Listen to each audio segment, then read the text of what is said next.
I was coming home from deployment, my first Christmas with family in years. Dad texted, "Christmas is better without you." "Don't come." I replied with a single word, "Understood." Then I made a quiet change to some of the paperwork. 48 hours later, there were 7 missed calls, one of them from their lawyer. "My name is Kayla. I'm 28 years old, a staff sergeant in the U.S. Army, and, until recently, the woman who sent half her paycheck home every month because I thought that's what family meant. I've been stationed in Germany for the past year. Haven't seen my family in person in almost 4. Not because I didn't want to, but because there's only so many times you can fly halfway across the world just to feel like an afterthought in your own living room. Still, this year I had hope. Which is funny, really. You'd think someone trained in tactical risk assessment would know better than to keep betting on people who never show up for you. But I guess I'm human before I'm a soldier, and humans hope, even when we shouldn't. When I found out I was approved for Christmas leave, I was genuinely excited. I hadn't been home for the holidays since I enlisted. I pictured my mom getting emotional, maybe even setting a place for me at the table. I imagined my dad offering me a beer without making it weird.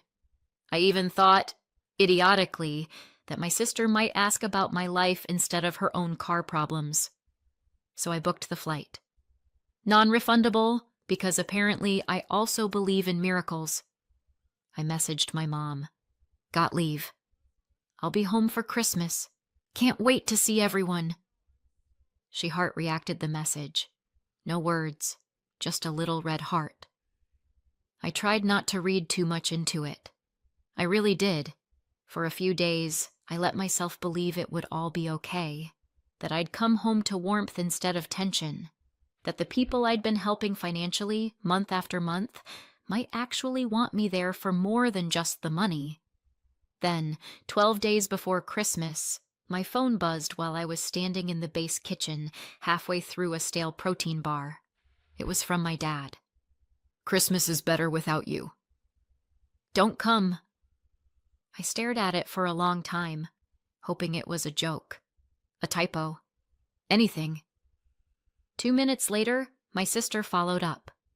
"It'll just make things awkward. Please don't show up."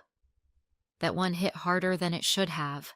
Not because she'd ever been warm, but because it sounded like the kind of text you send about an ex, not your own sister. I didn't argue. I didn't ask why. I just replied, "Understood." I'd like to say I didn't feel anything, that I was used to it, but that would be a lie, the kind of lie soldiers tell themselves to sleep better at night. No, my heart broke. Not loudly, not dramatically, just in that quiet, familiar way where you feel something inside you shift and know it won't shift back. And then something else happened. Not anger exactly, not revenge, just clarity. That night, I logged into the systems where my name still lived, the joint utility account I'd been covering temporarily for 3 years, my sister's car insurance, which had quietly billed to my card since she lost her job, and most importantly, the mortgage payment portal, where I'd been sending money every month, even though I was never on the deed. I didn't own the house, but I'd helped keep it afloat. My dad couldn't qualify a loan after his layoff. My credit and income made the approval possible, and since then, I'd been the invisible crutch no one acknowledged. So I made a few quiet changes. First, I shut down the auto transfers. Then I sent a formal email to the mortgage servicer stating that I would no longer be contributing financially and that all communication should go through the listed primary borrower, my father. "Are you sure?" the rep asked on the phone. "It may trigger a refinancing requirement or payment disruption." I nodded, even though she couldn't see me. "I'm sure."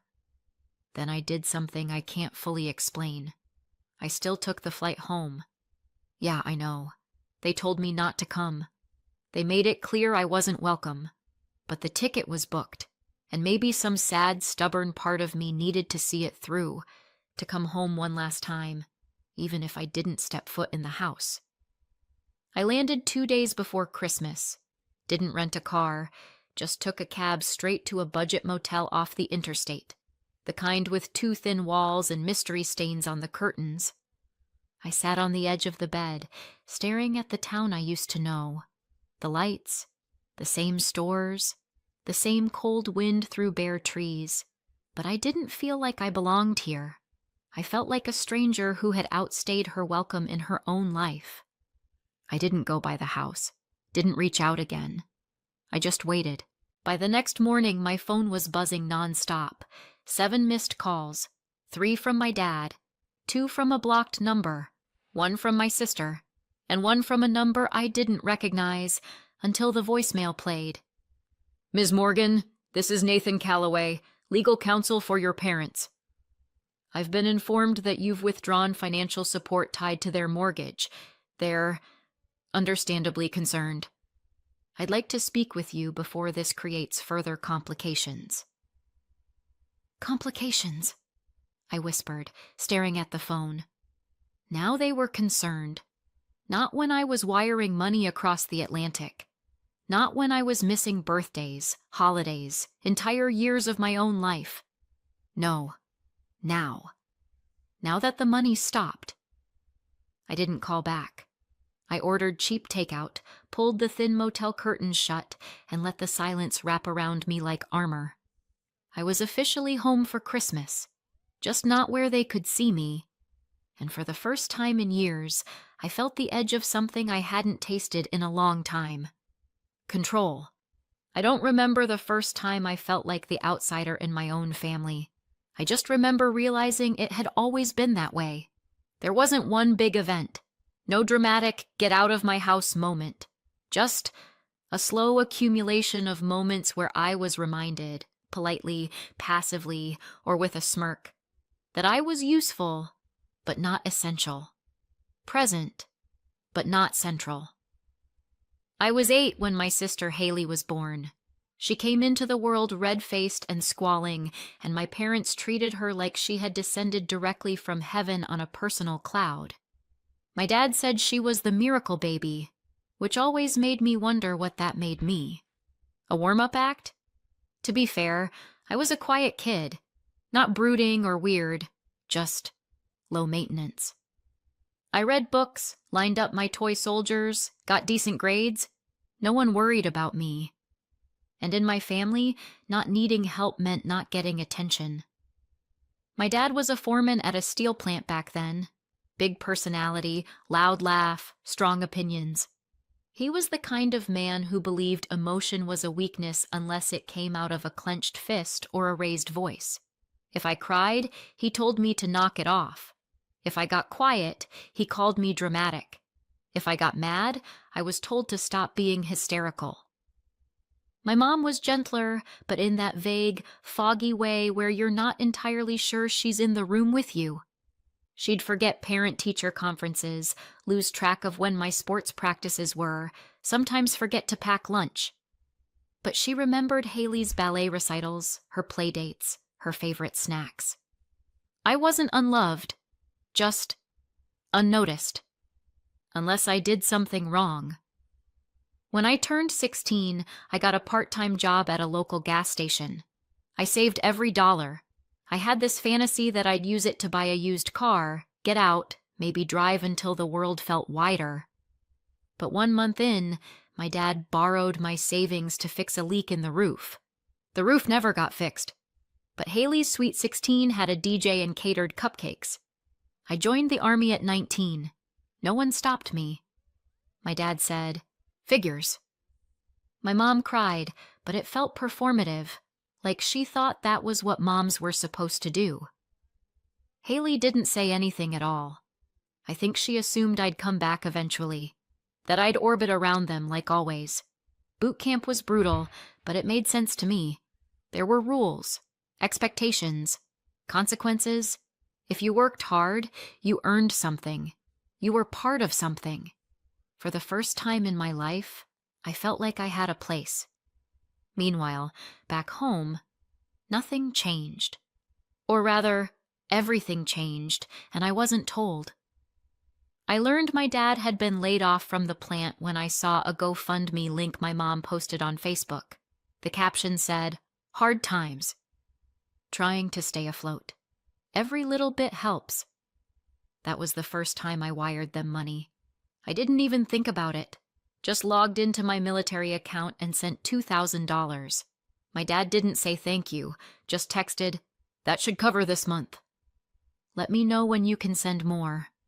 After that, it became routine. Power bill, car insurance, the mortgage. There was always a reason. Always a sigh from my mom and a guilt trip from my dad. "It's not forever." "You're the only one doing okay," Haley, meanwhile, was working part-time and figuring things out. At 22, she crashed her second car. I paid the deductible and helped her get a used SUV. She sent me a one-word text. "Thanks."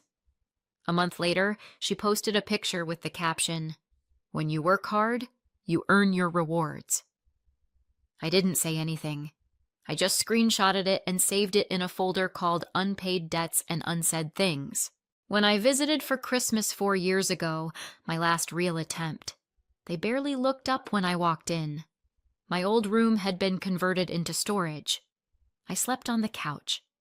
During dinner, my dad raised a glass to Haley. "To the one who always shows up." I didn't speak. Didn't eat much either. The next morning, there was no gift with my name on it. Just a mug that said, "Grumpy Vet." Everyone laughed. My mom said, "It's a joke." I smiled, because that's what you do when you're a walking punchline.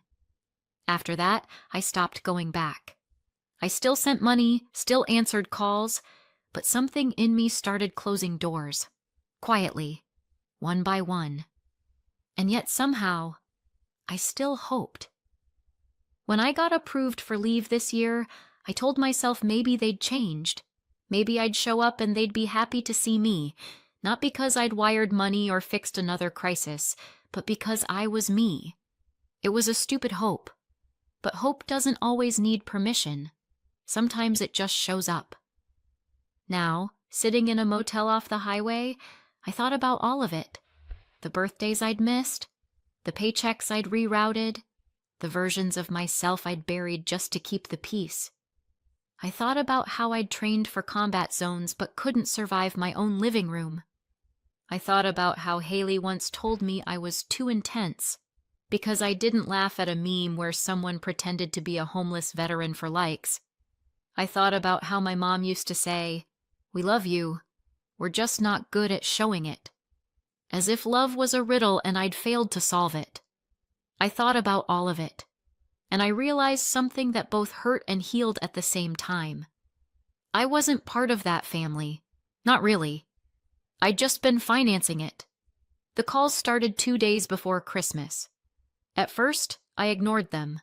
Not out of spite, at least not consciously, but because I didn't owe them urgency.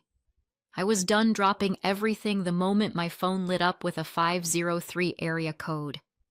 Done running damage control for people who only remembered my number when something broke. The first wave was small. A missed call from Dad. A voicemail from an unknown number. One from Haley, sent at 11:49 p.m., which I imagine was just late enough to be annoying, but early enough to be dramatic. I didn't listen. Then came the second wave. 7 missed calls before noon. 1 from the house landline. 3 from Dad's cell.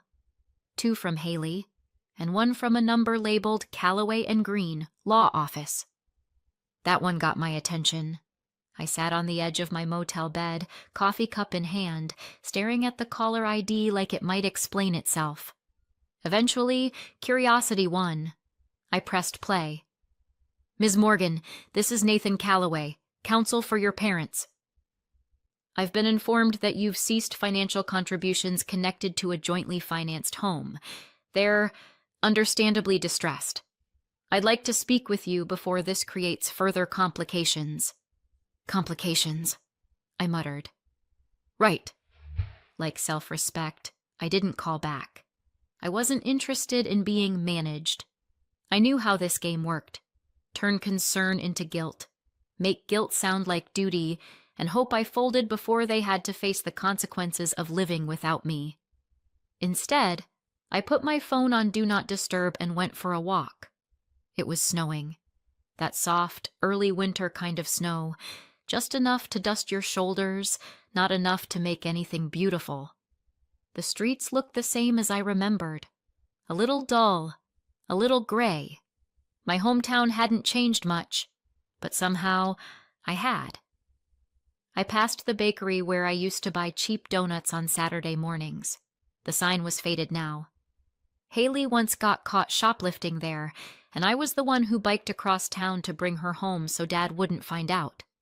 She thanked me by not speaking to me for a week, said I ruined her vibe. I chuckled to myself, a sad kind of laugh. The kind that sounds more like an exhale with memories stapled to it. When I got back to the motel, the receptionist gave me a look. "The phone at the front desk's been ringing off the hook for you," she said. "You some kind of local celebrity?" "Something like that," I said, and went upstairs. That night, I did what any emotionally stable adult would do. I opened the bottle of cheap whiskey I'd bought at the gas station and sat in the dark, rewatching old training videos on my laptop. Not because I missed deployment, just because it reminded me of who I was when I wasn't being used. Somewhere around 1 a.m., the messages turned. Up until then, it had been outrage and confusion. "What the hell, Kayla? You can't just abandon your family.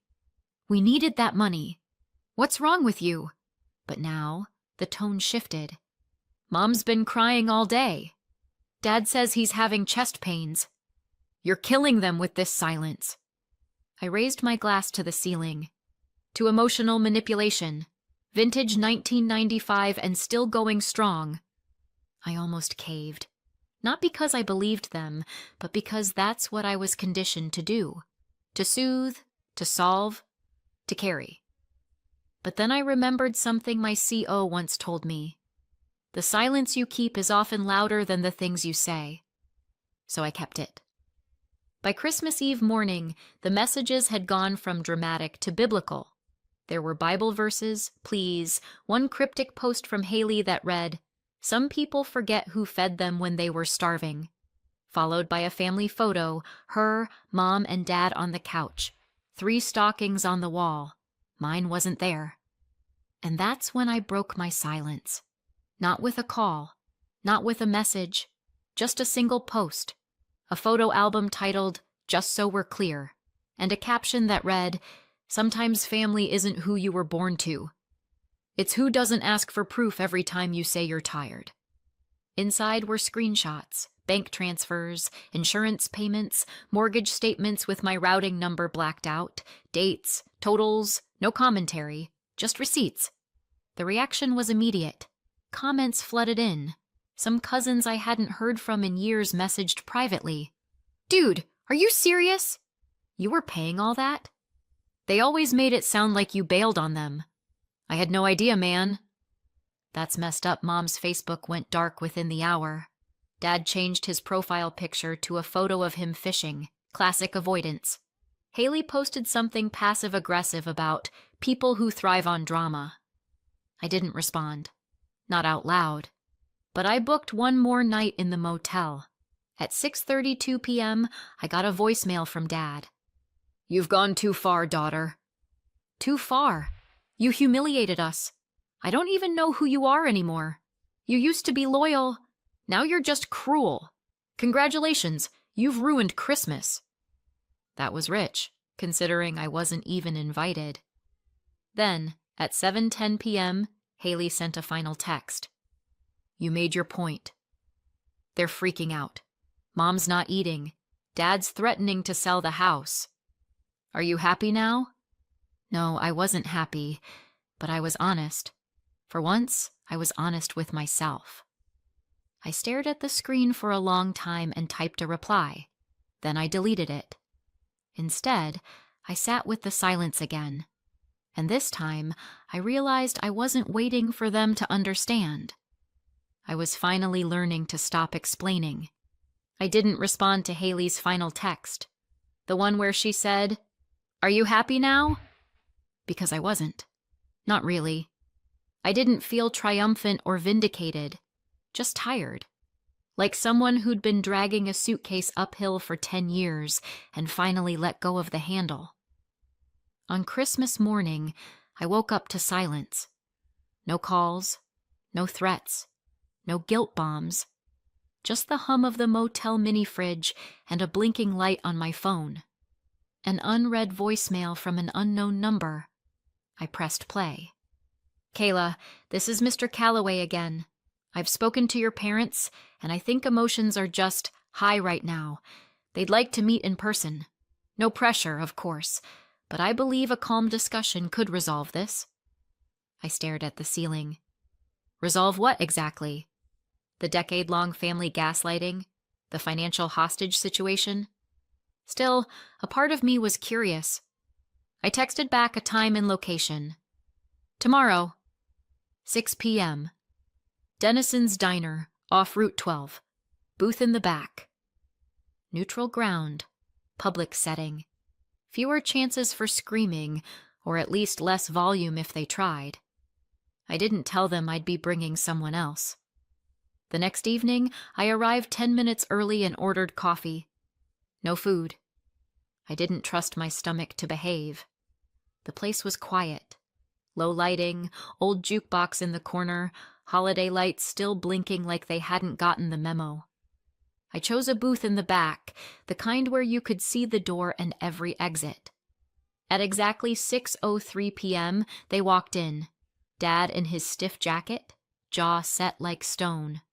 Mom holding her purse like it might flee the scene without her. Haley in oversized sunglasses, indoors, which was either a fashion choice or a weak disguise. They slid into the booth without speaking. I didn't greet them, just watched. Dad went first. "We don't want this to get uglier than it already is." Mom chimed in, voice fragile. "We're a family." "We've all said things we didn't mean," Haley sniffed. "But posting our private stuff online? That was low, Kayla. Even for you," I leaned back. "Even for me?" Interesting take. Dad narrowed his eyes. "You humiliated your mother." "Your sister." "Me." I sipped my coffee. "No, you did that yourselves." I just stopped covering it up. Haley's sunglasses slipped a bit. Her eyes were red. "You didn't have to cut us off." That house, I interrupted, was being partially paid for by someone who wasn't allowed to step foot in it for Christmas. Let's not pretend this was about logistics." Dad clenched his fists on the table. "We came here to fix this. But if you're going to keep playing the victim, no one's playing anything," I said, voice flat. "I just stopped funding my own erasure." I reached into my coat and pulled out a folder. Thick, neatly tabbed. "Since we're all here, let's be clear." I slid it across the table. Inside, records of every transfer I'd made, every bill I'd paid, a signed document from the lender confirming I'd ceased contributions, Haley's car insurance log, and yes, screenshots. All the ones they'd conveniently forgotten. Mom's face paled. Dad's went red. Haley's lips pressed into a line so tight I thought she might implode. "We didn't ask for all of that," Mom whispered. "You didn't have to," I said. "You just expected it." Dad slammed his hand on the table. "You think this makes you better than us?" "No," I said quietly. "Just not stupid enough to keep paying people who treat me like a burden." Haley ripped off her sunglasses. "You are being cruel." "You're doing this to your own family." "Family is a two-way street," I said. "I've been walking it alone for years." Then the bell above the diner door jingled. I didn't have to look. I already knew. Uncle Tom walked in, tall despite the cane, silver hair combed back, eyes sharp as ever. He wore a coat older than me and an expression that made the entire booth freeze. "Well," he said, voice calm, "this is cozy." Dad stood up, panic flickering across his face. Tom, I didn't know you were in town. You never do, Tom said. That's your problem. He turned to me. Kayla, good to see you. You holding up? Better now. He looked at my parents, then Haley. I heard about the messages. The way you spoke to her, the lawyer, the crying. You always were good at acting. Rondad opened his mouth. Nothing came out. Funny thing, Tom continued. When Kayla visited me last year, quietly, mind you, she never asked for a thing. Helped me clean the gutters. Talked to me like I mattered. And when I had that health scare, she was the only one who showed up. And she flew over from another continent to be there. Mom started to speak. Tom raised a hand. Save it. Then he reached into his coat and pulled out a sealed envelope. He dropped it on the table in front of my dad. My updated will. Signed 2 weeks ago. Kayla is the sole beneficiary. The silence was nuclear. The house, the land, the savings. It all goes to her. Haley's mouth opened. You're joking. No, Tom said. I don't joke about consequences. Dad looked like he'd been punched. You're cutting us out? I'm finally cutting the rot, Tom said. And no, you can't contest it. I had it notarized and filed with my attorney. He turned back to me. I should have done this sooner. I'm sorry I waited. I nodded, throat tight. You did it in time. Tom turned and left. No dramatics. Just the quiet sound of his cane tapping against the tile floor. I stood up, dropped a few bills on the table. Thanks for meeting. Mom blinked fast.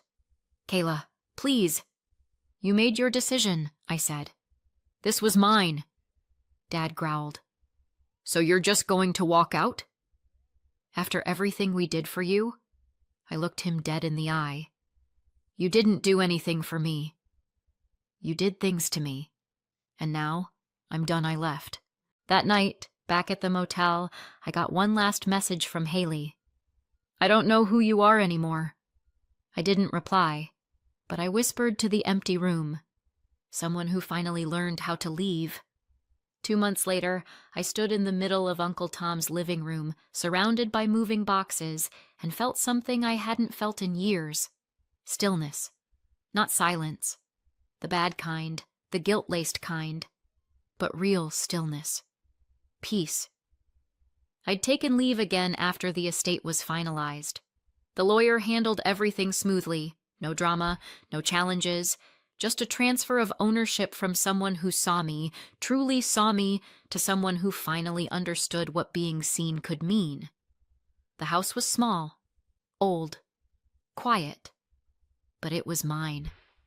And not because I'd earned it through blood or guilt or obligation, but because someone believed I deserved better than survival. I kept one photo on the mantle, me and Uncle Tom, from that last visit.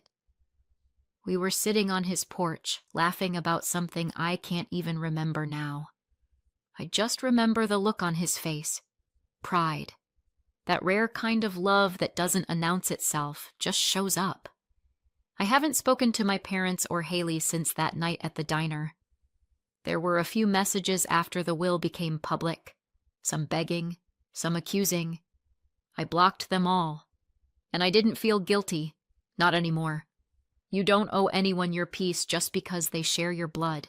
Sometimes family is who drains you, and sometimes freedom is what happens when you finally stop letting them. I'm not sure what I'll do next. Maybe I'll turn the house into something meaningful, a place for vets to rest. Or maybe I'll just live in it for a while, learn how to exist without bracing for impact. Either way, I'm not looking back. Thanks for listening. Really, this story wasn't easy to tell, but maybe someone out there needed to hear it. Let me know in the comments. Do you think I did the right thing? Would you have handled it differently? And if you want to hear more stories like this, don't forget to subscribe.